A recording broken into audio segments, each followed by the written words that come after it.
This week on Jane Austen's Pride and Prejudice and Ninjas. Unlikable protagonist Max is traveling with super ninja John Peter McAllister.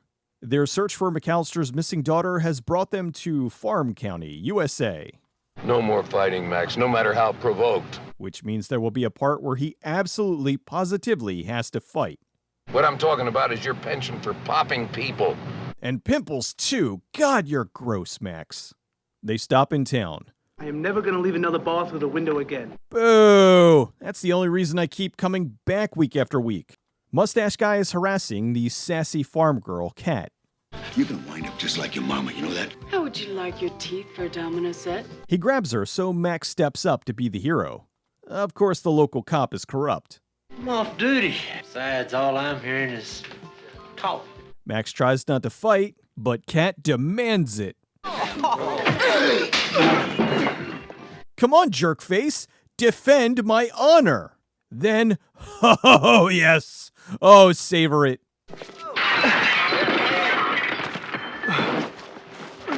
The bad guy is smacking the hell out of Kat.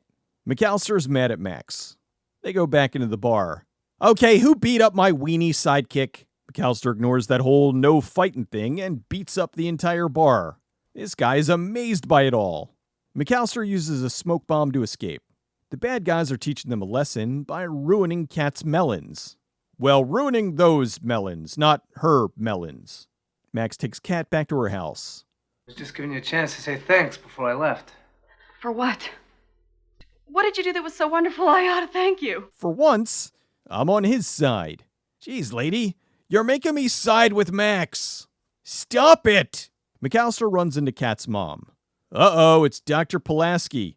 Run, McAllister! Run! She thinks he's one of the baddies. They tell her Kat's inside and hurt. The duo discuss what to do next. Hellman. What? Ah, the mayonnaise exporter. McAllister reveals what he likes. So she greets you with a shotgun? Feisty. Ew. A truck runs them off the road, and they have it towed into town. The truck that did it pulls up. Max goes to spy on him while McAllister heads to woo Mrs. Sinclair. He tells her about the accident. Since he's now involved, she invites him in for tea. McAllister and Maggie go for a walk. She tells him about the corrupt deputy that runs the place. Hellman is an evil exporter that's trying to put the farms out of business. That night, they have a farmers' meeting on the set of Hee Haw. Hellman's trying to force the farmers to let his company haul their crops for next to nothing. The locals are upset, on the verge of giving up, when McAllister steps in to give a rousing speech. Form a juggernaut. A what? Juggernaut's an ancient term. Means battering ram. Yeah, it's the Juggernaut, bitch! Max breaks into Hellman's office to spy on him. Hellman's getting tipped off, so he tells his henchmen to go teach Maggie a lesson. Max fails his stealth check, and Haikiba! The gate's locked, so he uses the patented ninja pole vault to get over the fence. Good thing this one fence doesn't have barbed wire over it like the others. He tries to mouth off, but gets busted by the deputy. McAllister tries to schmooze in on Maggie. It seems to be working. It's late. I should be going. Please don't. Max gets thrown into prison. His neighbor is that guy! The henchmen show up, but they don't know that she's harboring a ninja. He roughs them up, so they go running with their tail between their legs. Both mother and daughter are extremely excited. Oh, you're something else. Tell me about it. Maggie takes off, so McAllister follows. She busts in to berate Hellman. You let those animals you hire harass your own daughter. They used to be married, and this is just a revenge ploy to make Maggie miserable. The other one. How close to you has he got? Closer in one night than you ever were. McAllister busts in to save her. Get your hands off of my side piece! He grabs her and they escape.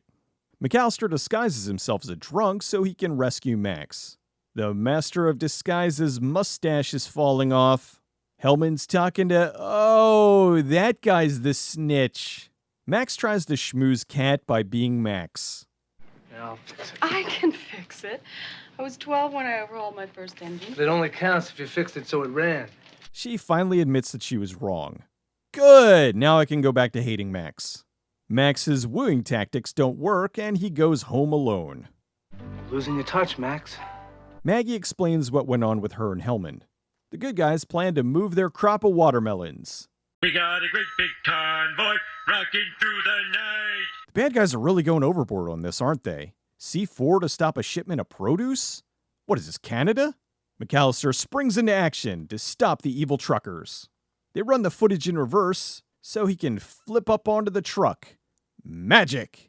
McAllister uses the Spock shock on Kojak, so he tells them what's going on. He steals a plane to warn the convoy. Not the biggest convoy. McAllister crop dusts the road, which foils the bad guys' plan.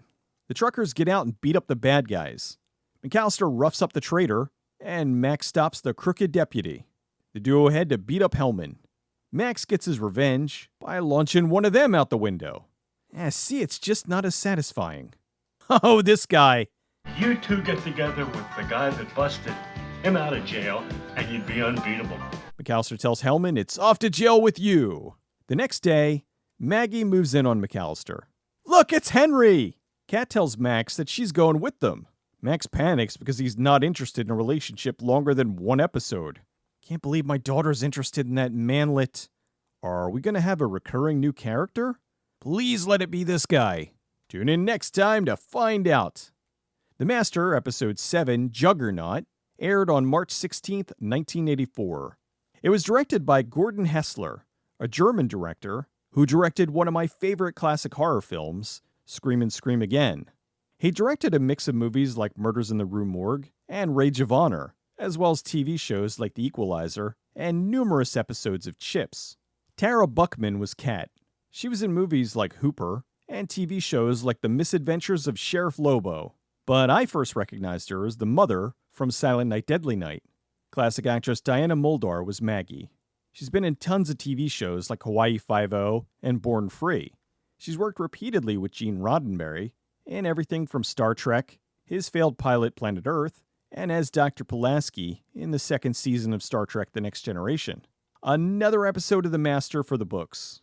Not a ton of action in this one, but it does fly by really quick. I like that they gave McAllister a bit of romance, and not just some horny old ladies like in previous episodes.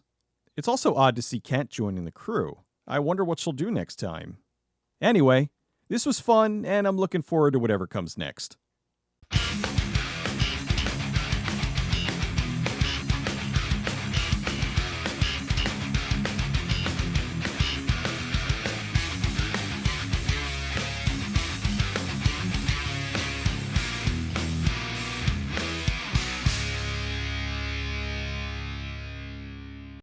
I really like being thrown through windows.